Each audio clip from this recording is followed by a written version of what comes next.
कुलदीप बिश्नोई ने चैलेंज किया है हुड्डा साहब को कि वो चुनाव लड़कर दिखाएं आदमपुर से। सबसे पहला सवाल, चैलेंज को कैसे देखते हैं? वो कहते हैं कि आदमपुर मेरा परिवार है।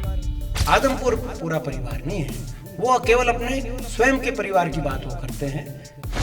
तो ये मैं समझता हूँ कि भारतीय जनता पार्टी के लिए भी सोचने की बात है। शिक्षा मंत्री कह रहे हैं कि जब हुड्डा साहब का राज था तो उस वक्त भी करीब 500 के स्कूल जो है वो बंद हुए थे। ये सूची गलत है। शिक्षा मंत्री जी ने जो आज ये प्रेस स्टेटमेंट दी है, हम इस पर व्यापक इसका वो जवाब देंगे। सरकार के 3 साल दिवाली पर पूरे हो जाएंगे। इस गठबंधन सरकार के इन 3 सालों को किस तरीके से देखते हैं? इनको गोल्ड मेडल दें बेरोजगारी में, इनको गोल्ड मेडल दें हम कानून व्यवस्था की विफलता में, इनको गोल्ड मेडल दें हम भ्रष्टाचार में। और इसके भ्रष्टाचार के गोल्ड मेडल पहनाने के लिए आप देवेंद्र भब्बी जी को बुलाइए, उनसे पूछिए। आप अरविंद शर्मा जी को बुलाइए, जो पूरा खुलासा कर रहे हैं अमृत योजना रोहतक में घोटाले का, उनसे गोल्ड मेडल बनाइए। आप दादा गौतम जी से को बुलाइए, उनसे आप गोल्ड मेडल बनाइए इनको भ्रष्टाचार में। जो बता रहे हैं कि कौन खोपर हरियाणा की राजनीति में और कितना जीम रहा है, और सारे महकमे खुद जीम रहा है कि किसी और को जीमने दे रहा है। किसान जुट रहे हैं, 2 दिन से वहाँ पर देखा जा रहा है और किसानों को रोका भी जा रहा है। कैसे देख रहे हैं अब आप? किसानों को ऐसे समझौता किया मगर फिर विश्वासघात कर दिया, तो ये किसान इस बात को लेके आक्रोशित है। उनका आक्रोश जायज़ है। हमारी हमेशा किसान के साथ हम खड़े रहे और हम किसान के साथ खड़े रहेंगे। नमस्कार, मैं हूं देवेंद्र, आप देख रहे हैं पंजाब केसरी टीवी। कुलदीप बिश्नोई ने आदमपुर सीट से इस्तीफा दे दिया है। उन्होंने क्रॉस वोट किया था राज्यसभा चुनाव में, जिसके बाद कांग्रेसी भी उनसे नाराज थे और वो भी कांग्रेस से नाराज थे, क्योंकि प्रदेश अध्यक्ष हरियाणा कांग्रेस के उदयभान को बना दिया था। अब आदमपुर उपचुनाव आ गया है और कुलदीप बिश्नोई ने चैलेंज किया है हुड्डा साहब को कि वो चुनाव लड़कर दिखाएं आदमपुर से। इसी पर बात करेंगे। दीपेंद्र हुड्डा राज्यसभा सदस्य हमारे साथ हैं। हुड्डा साहब किस तरीके से देखते हैं? सबसे पहला सवाल, चैलेंज को कैसे देखते हैं आप? देखिए, पहली बात तो ये उपचुनाव क्यों आया? क्योंकि उन्होंने राज्यसभा में क्रॉस वोटिंग करी। क्या आदमपुर हल्का राज्यसभा में क्रॉस वोट करना चाह रहा था? तो ये कहीं ना कहीं उन्होंने अपने व्यक्तिगत राजनीतिक स्वार्थों की पूर्ति के लिए या कोई और कारण, जो जैसे वो बता रहे हैं कुछ कारण, भाई उन पे हो सकता है किसी चीज़ का दबाव हो या जो है, तो वो सारी चीज़ें हों, तो उन्होंने फैसला लिया। जहाँ तक चुनौती की बात है, वो बारी बारी हुड्डा साहब को जो चुनौती दे रहे हैं या कह रहे हैं कि, तो उसमें मैं यही कहना चाहता हूँ कि कांग्रेस पार्टी हमारी राष्ट्रीय पार्टी है। कोई भी कांग्रेस पार्टी के कार्यकर्ता जिसको वहाँ पे पार्टी उम्मीदवार बना के भेजेगी, मुझे विश्वास है वो जीतेंगे वहाँ से। पूरा हरियाणा कांग्रेस पार्टी का एक परिवार है। हम पूरा हरियाणा को एक परिवार के रूप में देखते हैं। तो कोई भी होगा हमारे परिवार से ही होगा, कांग्रेस पार्टी के परिवार से होगा। और जहाँ तक कुलदीप बिश्नोई जी की बात है, वो ये बताएं कि क्या आदमपुर, वो कहते हैं कि आदमपुर मेरा परिवार है। तो आदमपुर परिवार है तो क्या वो 1-2 जो उनके घर में जो संभावित प्रत्याशी हैं, उनके अलावा क्या आदमपुर में कोई और ऐसा आदमी नहीं है? अगर वो परिवार पूरा आदमपुर उनके लिए बराबर परिवार है, उस किसी को वोट टिकट दे दें, उतारें किसी को टिकट चुनाव में और उसको जो वहाँ से भारतीय जनता पार्टी से टिकट दिलवाने की सिफारिश करें। आदमपुर पूरा परिवार नहीं है, वो केवल अपने स्वयं के परिवार की बात वो करते हैं। तो ये मैं समझता हूँ कि भारतीय जनता पार्टी के लिए भी सोचने की बात है। प्रधानमंत्री जी ने परिवारवाद की बात कही है। प्रधानमंत्री जी ने जो बातें कही है, क्या वो केवल जुबानी खर्च कर रहे थे प्रधानमंत्री जी? और कुलदीप बिश्नोई जी अभी जो कह रहे हैं, ये भी सोचने की बात है कि क्या वो भारतीय जनता पार्टी के केंद्रीय संसदीय जो इनका बोर्ड है, जो टिकट का फैसला करता है, क्या वो उससे ऊपर है? क्या स्वयं कोई भी बीजेपी में अपनी टिकट डिक्लेयर कर सकता है? मैं तो समझता हूँ ऐसा अधिकार किसी भी राष्ट्रीय पार्टी में, चाहे कांग्रेस हो चाहे भारतीय जनता पार्टी हो, किसी भी साधारणतः किसी को पास भी उपलब्ध नहीं है। लेकिन ऐसा दिखाई दे रहा है कि वो कह रहे हैं। और जिस तरीके से आप भी घूम रहे हैं, मुझे पता लगा रात को 12 बजे तक लोगों का आपने कार्यक्रम किए हैं, आदमपुर हल्के में गए हैं। कैसा लोगों का रुझान आपको दिख रहा है? बहुत अच्छा रुझान दिख रहा है। लोगों में बदलाव की भावना है। लोग कैंडिडेट को बदलना चाहते हैं, क्योंकि इनकी कार्यशैली से लोग संतुष्ट नहीं हैं। इन्होंने ना तो लोगों के हित में कोई काम किया। आज आदमपुर के अंदर समस्याओं का अंबार लगा हुआ है। आज मंडी आदमपुर में जाओ, आप आदमपुर में जाओ, इतने बड़े बड़े गड्ढे, पानी खड़ा है, सीवर का पानी खड़ा है। मैं स्वयं जाके देख के आया हूँ। कभी हरियाणा में मैं समझता हूँ कहीं भी इतनी बुरी सड़कों की स्थिति भी नहीं होगी जितनी आदमपुर में। ऐसे में लोग जो अपने क्षेत्र के प्रतिनिधि से आशाएं रखते हैं, कम से कम विपक्ष में हो तो कम से कम विधानसभा में उठाएं। क्या उन्होंने कभी विधानसभा में बोले? ना वो विधानसभा में बोलते, ना वो संसद में बोलते, ना वो अपने क्षेत्र की समस्याओं के लिए लोगों के बीच में उपलब्ध रहते। किसी भी जनप्रतिनिधि के ये तो बेसिक एक फंक्शंस होते हैं। केवल आप राजनीतिक भाषा बोले जाएंगे उससे काम नहीं चलता। अपने लोगों के बीच में आप रहो, आप उनके समस्याओं के में उनका साथ खड़े रहो, ये एक आवश्यकता है लोगों को, और इसमें वो कहीं ना कहीं विफल हुए हैं। दूसरा, लोग उनके इस फैसले से भी बड़ा रोष है, क्योंकि उन्होंने कहीं ना कहीं जिस पार्टी को लोगों ने की सिंबल पे उनको जिता के भेजा था, बिना लोगों से सलाह लिए राज्यसभा उम्मीद के कैंडिडेट को वोट अपना देके जिताने का काम किया, तो वो तो सही नहीं है। और जिस तरीके से आप कह रहे हैं कि लोगों में पूरा उत्साह है और लोग नाराज भी हैं, तो आप ये मान चुके हैं कि कांग्रेस की जीत निश्चित होगी? आप स्वयं देखिए, लगातार ज्वाइनिंग्स का जब से ये गए हैं, लगातार ज्वाइनिंग कांग्रेस पार्टी में हो रही है। ये संकेत इस बात था कि लोग बदलाव चाहते हैं। चाहे हम आदमपुर जाएं वहाँ ज्वाइनिंग हो रही है, हम हिसार जा रहे हैं वहाँ ज्वाइनिंग हो रही है, हम दिल्ली जाएं वहाँ ज्वाइनिंग हो रही है। चंडीगढ़ में हमारी प्रेस वार्ता थी, आपने देखा किस रूप में 60 के लगभग तो भारतीय जनता पार्टी के अभी हाल के पदाधिकारी शामिल हुए हैं, और जो आम आदमी पार्टी में भी 5-7 लोग चले गए थे वो आज वापस कांग्रेस पार्टी में आ गए हैं। तो ये जो अपना ये एक संकेत है इस बात का, लोग बदलाव चाहते हैं। अच्छा, मैंने आपको एक बात कही कि लोग कैंडिडेट की कार्यशैली से भी संतुष्ट नहीं, लोग भाजपा जजपा सरकार की कार्यशैली से भी संतुष्ट नहीं। भाजपा और जजपा सरकार, इनकी जो कार्यशैली रही है, उस कार्यशैली से आज देश में सब भ्रष्टाचार में नंबर 1 है, बेरोजगारी में नंबर 1 है, ये किसी की सुध ले नहीं रहे। और हिसार एपिसेंटर है, जो है मैं समझता हूँ जो इनकी नीतियों से जो हर वर्ग को जिस तरीके से इन्होंने त्रस्त किया है, तो उस बात का गवाही हिसार दे सकता है, क्योंकि हिसार ने सारी सीट लगभग भाजपा को हराने का काम किया था, जेजेपी को जिताया या कांग्रेस पार्टी को जिताया। अब वो लोग चाहे जेजेपी के थे, चाहे वो कांग्रेस पार्टी कुलदीप हों, चाहे जेजेपी के दुष्यंत हों, बीजेपी खिलाफ वोट लेके उनके साथ मिल गए। ये कौन प्रजातंत्र है? वो लोग, बीजेपी ने उनको अपने काबू में कर लिया हो, लेकिन लोग अपनी जगह कायम हैं और आदमपुर में दिखाएंगे। ये महज एक उपचुनाव नहीं है, ये भजनलाल पूर्व मुख्यमंत्री का गढ़ है। कुलदीप बिश्नोई लगातार जीतते रहे हैं। आप किस तरीके से आश्वस्त हैं, क्या आधार है, कैसे मानते हैं कि आप जीतेंगे? ये गढ़ लोगों का होता है, गढ़ तो लोगों का होता है, और इतने लंबे समय तक उनके परिवार को लोगों ने वहाँ से मौका दिया है। और अगर वो सही मायने में गढ़ है तो अपने परिवार के अलावा कोई कार्यकर्ता को का नाम दें, किसी को लड़ाएं चुनाव और जिता के दिखाएं। और जिस तरीके से आपने भी अभी कहा है, सोनाली फोगाट से भी जब पंजाब केसरी ने बात की तो उन्होंने कहा था कि जो पैसे आए थे 5 करोड़ रुपए जो विधायक के आते हैं वो भी वापस चले गए थे, और इतना भी काम जो है कुलदीप बिश्नोई ने नहीं किया। यही कार्यशैली, ना तो पैसे आए थे वापस चले गए, कहीं आवाज़ उठाए ना विधानसभा में, संसद के अंदर कोई विकास कार्यों में रुचि लेना। आज इतनी बुरी स्थिति है, कोई जनप्रतिनिधि ऐसे हों और लोग सुख दुख में शामिल ना हो, उपलब्ध ना हो, तो ऐसे में एक प्रजातंत्र के अंदर किसी जनप्रतिनिधि के तो बेसिक ये काम होते ही हैं। तो इस विषय में तो सोनाली फोगाट जी बिल्कुल सही कह रही हैं, उनका दर्द वाजिब है। अभी जो मानसून सत्र हुआ है उसमें आंकड़े आए थे, कई स्कूलों को बंद करने की भी बात कही। अभी विरोध भी लगातार रैशनलाइजेशन को लेकर हो रहा है। कांग्रेस और आप किस तरीके से देखते हैं इसको? देखिए, ये सरकार हरियाणा में सरकारी शिक्षा तंत्र को बर्बाद करने पे तुली हुई है, योजनागत तरीके से। आप ये देखिए कि पिछले 8.5 साल में कोई एक भर्ती नहीं हुई नई इस सरकार में। कॉन्ट्रास्ट कीजिए हमारी सरकार के समय 1 लाख से ज़्यादा केवल शिक्षा डिपार्टमेंट के अंदर और अलग अलग भर्तियाँ हुई थी, जिसमें चाहे वो गेस्ट टीचर की बात हो, चाहे वो जेबीटी की बात हो, चाहे वो 12 नई यूनिवर्सिटीज़ उस टाइम बनी थी, उन यूनिवर्सिटीज़ के अंदर बात हो। यहाँ 8 साल से कोई भर्ती नहीं, स्कूलों को बंद किया जा रहा है। नए स्कूल का एक आंकड़ा आया आरटीआई में कि नए स्कूल 8 खुले हैं और 301 स्कूल बंद कर दिए गए हैं। 196 और अब 196 और 105 अभी स्कूल बंद किए गए 2 दिन पहले। और ऐसी योजनाएं लाई जा रही हैं कि इनरोलमेंट सरकारी स्कूलों में गिर रहा है। जो योजना कौन सी ला रहे हैं? चिराग योजना, कि सरकारी स्कूल में तो 500 रुपये फ़ीस दो और प्राइवेट में जाओ तो सरकार 1100 देगी।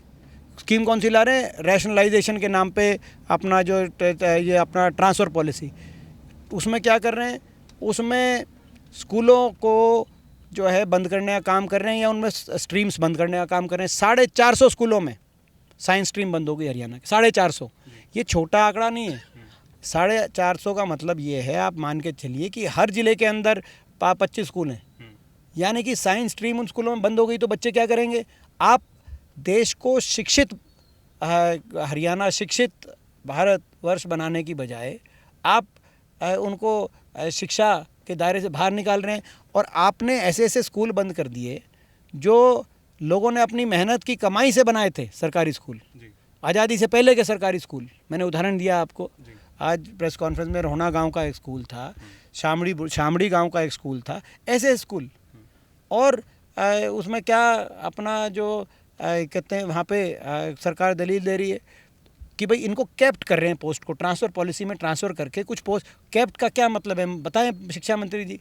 कैप्ट का मतलब ये है कि वो पोस्ट खारिज ही हो रही है क्योंकि वो वैकेंट है, उस पर कोई ट्रांसफ़र भी नहीं हो सकती। कैप्ट का क्या अर्थ है?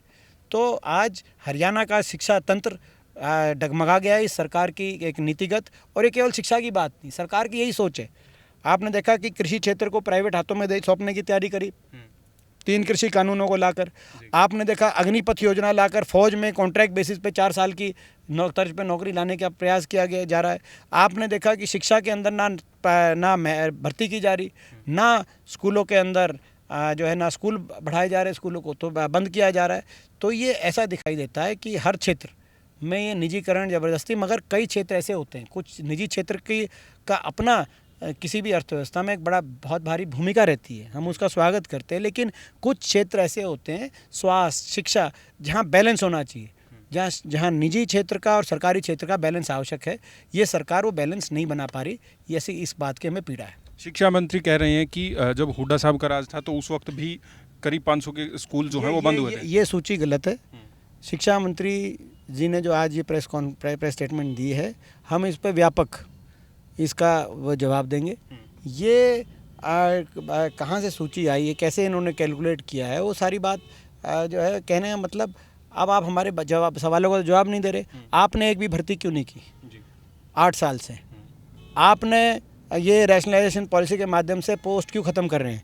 एक विधानसभा सत्र से दूसरे विधानसभा सत्र के बीच में सवाल के जवाब में 3000 पोस्ट शिक्षकों की कम क्यों हो गई? आज जेबीटी की भर्ती क्यों नहीं हुई 8 साल से? आज आपने एचटेट और सीटेट को एक समान क्यों, किस नज़र से देख रहे हो? क्या बाकी कोई स्टेट देख रहा है? आप चिराग योजना के माध्यम से 134A को कमज़ोर करने का काम क्यों कर रहे हैं? आप लगातार स्कूल बंद क्यों कर रहे हैं? आप लगातार स्कूलों के अंदर अलग अलग स्ट्रीम, स्पेशली साइंस स्ट्रीम को बंद करने का काम क्यों कर रहे हैं? ये प्रश्न है हमारे। इन प्रश्नों का जवाब शिक्षा मंत्री नहीं दे पा रहे। और वो हमारे कार्यकाल की बातें लेके आ रहे हैं जो कांग्रेस पार्टी की सरकार थी। तो इन बातों से काम नहीं चलेगा, और वो भी गलत आंकड़े। मैं आंकड़े देना चाहता हूँ आपको। हमारे कार्यकाल में हरियाणा के अंदर 12 सरकारी यूनिवर्सिटीज़ की स्थापना की गई, इन्होंने एक भी यूनिवर्सिटी नहीं बनाई। हमारे समय हरियाणा के अंदर जो मेडिकल कॉलेज हैं उनकी पहले 3 थे, उनकी संख्या बढ़ाकर 9 मेडिकल कॉलेज यानी कि 6 नए मेडिकल कॉलेज स्थापित किए गए। इनके समय एक भी मेडिकल कॉलेज, उन्होंने कहा था हर ज़िले में मेडिकल कॉलेज बनाएंगे। तो हमारे समय हरियाणा के अंदर 171 नई ITI, ताकि तकनीकी इच्छा ज़मीनी स्तर पे 171 ITI स्थापित की गई। इन्होंने कितनी ITI स्थापित करी है सरकार बताए। तो ये आंकड़े आज हमारे कांग्रेस राज में हरियाणा को शिक्षा का हब बनाने का, और इसका सबसे बड़ा आंकड़ा 1 लाख से ज़्यादा भर्ती हुई थी शिक्षा महकमे में, केवल शिक्षा, जो मैंने पहले बताया आपको। और इनके समय एक बार बताओ कितनी भर्ती हुई? सरकार बताए, श्वेत पत्र जारी करे कितनी भर्ती हमारे समय, कितनी इनके समय हुई।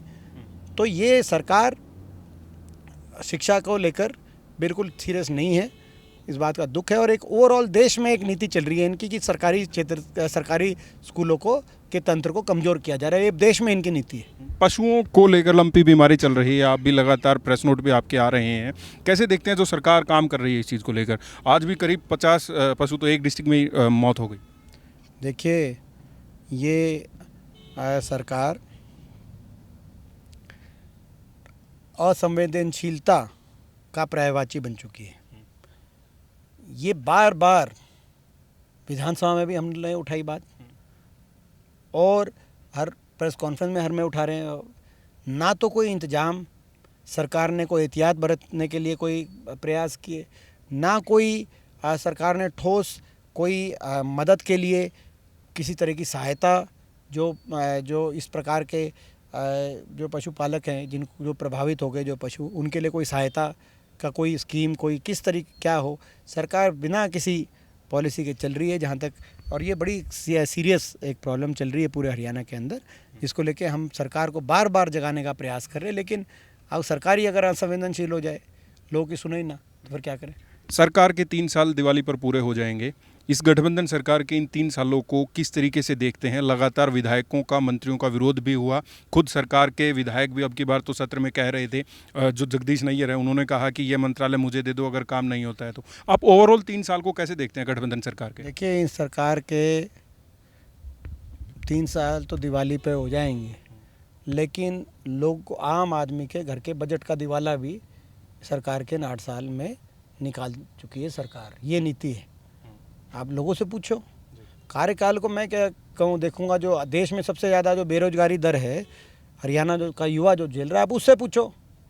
इनको गोल्ड मेडल दें बेरोजगारी में, इनको गोल्ड मेडल दें हम कानून व्यवस्था की विफलता में, इनको गोल्ड मेडल दें हम भ्रष्टाचार में, और इसके भ्रष्टाचार के गोल्ड मेडल पहनाने के लिए आप देवेंद्र भवली जी को बुलाइए, उनसे पूछिए। आप अरविंद शर्मा जी को बुलाइए जो पूरा खुलासा कर रहे हैं अमृत योजना रोहतक में घोटाले का, उनसे गोल्ड मेडल पहनाइए। आप दादा गौतम जी से को बुलाइए, उनसे आप गोल्ड मेडल पहनाइए इनको भ्रष्टाचार में, जो बता रहे हैं कि कौन खोपर हरियाणा की राजनीति में और कितना जीम रहा है, और सारे महकमे खुद जीम रहा है कि किसी और को जीमने दे रहा है। तो ये क्या चल रहा है हरियाणा में? ये हरियाणा की ऐसी सरकार आ गई जो भ्रष्टाचार के समझौते के आधार पर सरकार बन गई हरियाणा में, और हरियाणा के युवाओं को के भविष्य को चौपट करने का काम कर रहे हैं।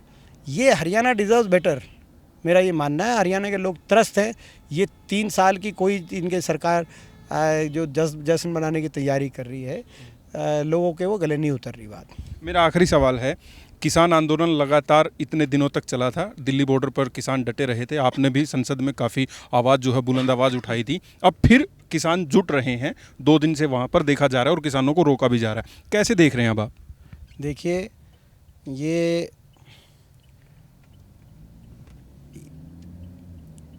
सरकार जिस तरीके से किसान आंदोलन में इस सरकार ने तिरस्कार किया, अपमान किया, मगर आखिर में यूपी का इलेक्शन डिक्लेयर होने के बाद एक किसानों को ऐसे समझौता किया, मगर फिर विश्वासघात कर दिया, और उस समझौते का कोई एक अक्षर भी सरकार ने लागू नहीं किया। कमेटी बनाई, कमेटी में एमएसपी का जिक्र ही नहीं किया। कमेटी बनाई, कमेटी में ऐसे आदमी रख लिए, 21 सदस्य कमेटी, टोटल 23, जिसमें सेक्रेटरी भी विधायक जो अपना एग्रीकल्चर के। तो उस कमेटी में ऐसे लोग रखे गए जिनको गेहूं के पौधे और धान के पौधे में फ़र्क नहीं पता। उनको ऐसे ब्यूरोक्रेट्स को बिठाया गया है जिनको खेती किसानी के विषय का कोई कोई सरोकार नहीं है, किसान के दर्द से कोई उनको लेना देना नहीं, और उनका पहले से ही सबको, और जो किसान संगठनों के नाम पे उस कमेटी में रखे गए उनका सबको पहले से ही पता है, वो 3 कानूनों के लिए टीवी डिबेटों में आते रहे हैं। ऐसे लोगों को कमेटी में रख लिया, तो किसान क्या उस कमेटी से उम्मीद करेगा कि एमएसपी आएगी? एमएसपी तो नहीं आ रही। किसान के साथ तो विश्वासघात कर दिया। अजय कुमार मिश्र टेनी, छोटी बात नहीं, घटना नहीं, उनकी गाड़ी में मुख्य आरोपी उनके लड़के हैं, उनने किसानों के ऊपर से गाड़ी रौंद दी। देश में के प्रजातंत्र में सोच सकते हैं आप? मगर आज वो केंद्रीय मंत्रिमंडल में धमक रहे हैं, आज भी चमक रहे हैं मोदी जी की और योगी जी की स्टेजों पे उत्तर प्रदेश में, उनको नहीं हटाया गया। तो इतना बड़ा विश्वासघात देश के कितने बड़े आंदोलन के बाद, क्या देश के किसान की कोई जान की वैल्यू ही नहीं है? 750 किसानों ने अपनी जान कुर्बानी दी थी। क्या ये जो थे 750, ये कौन लोग थे? क्या इनका कोई वाली वारिस नहीं है इस देश में जो दिल्ली की सरकार बैठी है? तो ये तो सही नहीं है। तो ये किसान इस बात को लेके आक्रोशित है, उनका आक्रोश जायज़ है। हमारी हमेशा किसान के साथ हम खड़े रहे और हम किसान के साथ खड़े रहेंगे। चलिए, बहुत बहुत शुक्रिया। दीपेंद्र हुड्डा राज्यसभा सदस्य मेरे साथ थे, और आदमपुर का उपचुनाव होना है उसको लेकर आश्वस्त नज़र आ रहे हैं। जिस तरीके से लगातार ज्वाइनिंग वो करवा रहे हैं, आदमपुर हलके में भी गए हैं, तो सीधे तौर पर वो जीत को लेकर, कांग्रेस का जो भी उम्मीदवार होगा उसकी जीत को लेकर आश्वस्त हैं। मैं हूं देवेंद्र, कैमरा के पीछे मेरे सहयोगी अमित। नमस्कार।